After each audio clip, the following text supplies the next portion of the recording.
तारीख थी 3 जुलाई 2026। शाम के करीब 5:45 बज रहे थे।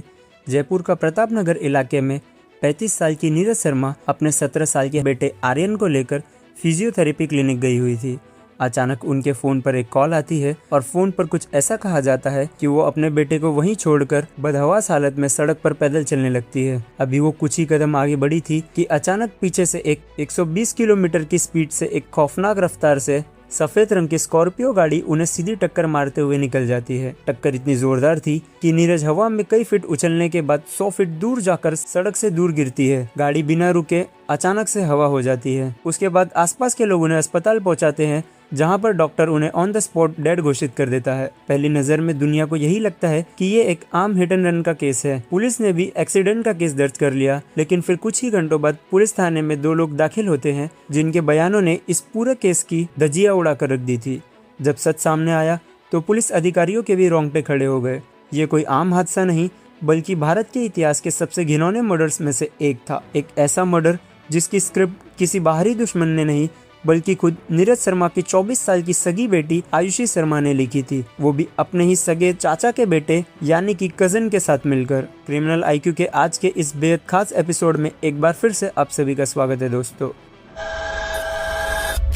आज हम बेनकाब करेंगे जयपुर के इस सनसनीखेज थार और स्कॉर्पियो मर्डर केस को। इस वीडियो को लास्ट तक जरूर देखिएगा, क्योंकि जो सच आप जानेंगे वो आपको अंदर से हिला कर रख देगा। इस खौफनाक नफरत और लालच की कहानी को समझने के लिए हमें थोड़ा पीछे चलना होगा। नीरज शर्मा जयपुर की एयरपोर्ट कॉलोनी में ही रहती थी।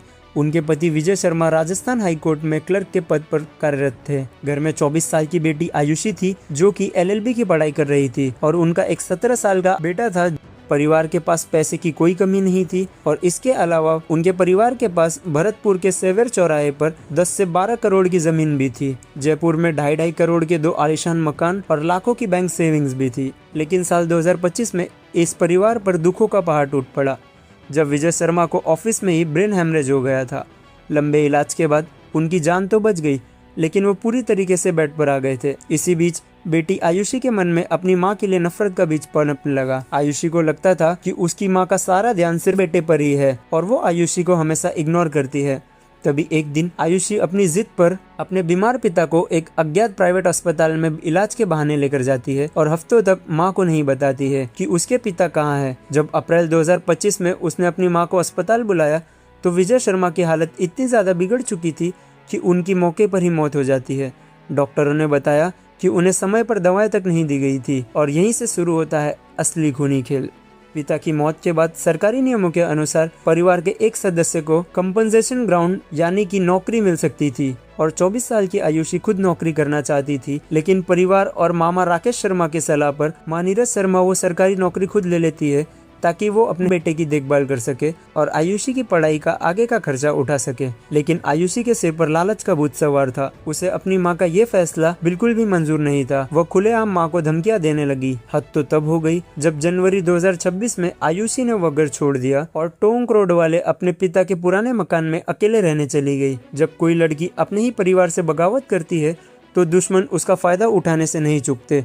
आयुषी जिस मकान में शिफ्ट हुई थी वो उसके सगे चाचा मोहन स्वरूप के घर के पास था, और यहीं से शुरू होती है इस कहानी का सबसे शर्मनाक मोड़। पुलिस और रिश्तेदारों के बयानों के अनुसार आयुषी का अपने ही सगे चाचा के बेटे यानी कि कजन बलराम के साथ अफेयर चल रहा था, और दोनों उसी घर में लिव इन रिलेशनशिप में रहने लगे। चाचा मोहन स्वरूप की नजर पहले से ही अपने भाई विजय शर्मा की करोड़ों की प्रॉपर्टी पर थी। उसने आयुषी के दिमाग में यह बात भर दी कि जब तक उसकी माँ नीरज शर्मा जिंदा है तब तक न तो उसे वो सरकारी नौकरी मिलेगी और न ही करोड़ों की जायदाद। इसके बाद एक खौफनाक डील तय होती है।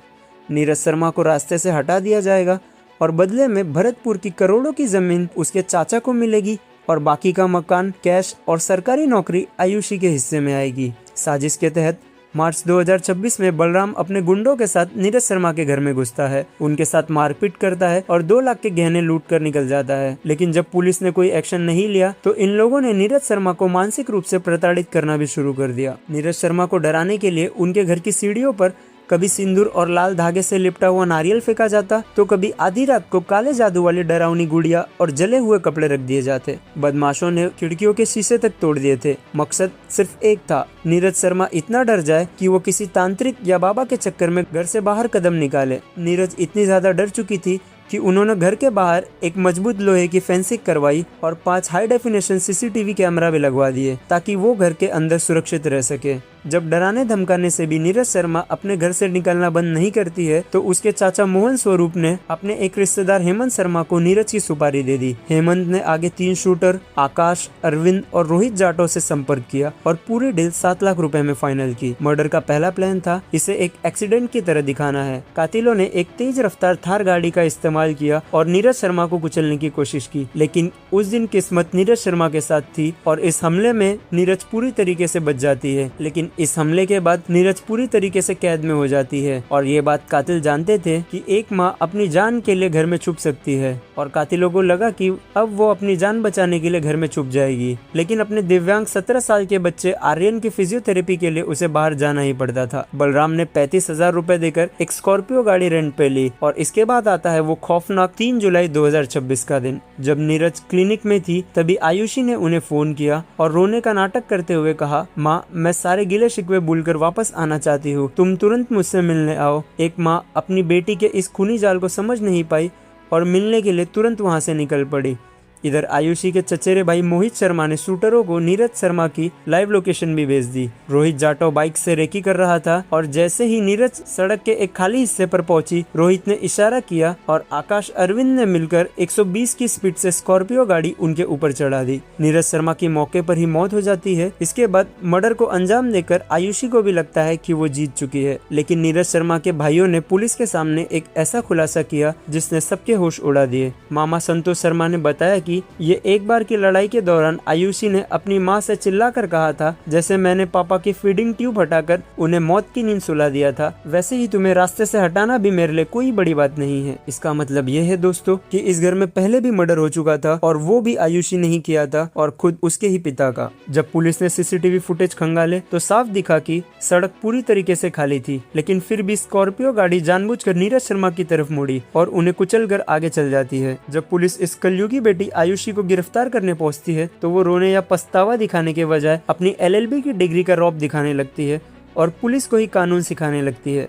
लेकिन जब पुलिस ने शूटरों की गिरफ्तारी और पुख्ता सबूत सामने रखे तो उसकी सारी हेकड़ी निकल जाती है। इस पूरे मामले में सबसे बड़ा शिकार होता है उनका 17 साल का बेटा आर्यन, जिसके सिर से उसकी मां का साया हमेशा के लिए उठ गया था और उसकी बहन भी एक कातिल बनकर जेल के सलाखों के पीछे जा चुकी थी। फिलहाल पुलिस ने आयुषी और उसके शूटरों को गिरफ्तार करके जेल भेज दिया, जबकि उसका प्रेमी कजन बलराम अभी भी उनकी कैद से फरार है। ये खौफनाक दास्तान हमें ये भी सिखाती है कि जब इंसान के सिर पर लालच और अंधविश्वास हावी हो जाता है तो वो रिश्तों की हर मर्यादा को तार तार कर देता है। आप लोगों का इस कलयुगी बेटी और उसके चाचा के परिवार के बारे में क्या राय है, हमें कमेंट बॉक्स में जरूर बताएं। और ऐसी ही रोंगटे खड़ी कर देने वाली ट्रू क्राइम स्टोरीज के लिए अभी क्रिमिनल IQ को सब्सक्राइब जरूर करें। फिलहाल के लिए तो इस वीडियो में इतना ही, मिलते हैं अगली वीडियो में, तब तक के लिए नमस्कार, जय हिंद।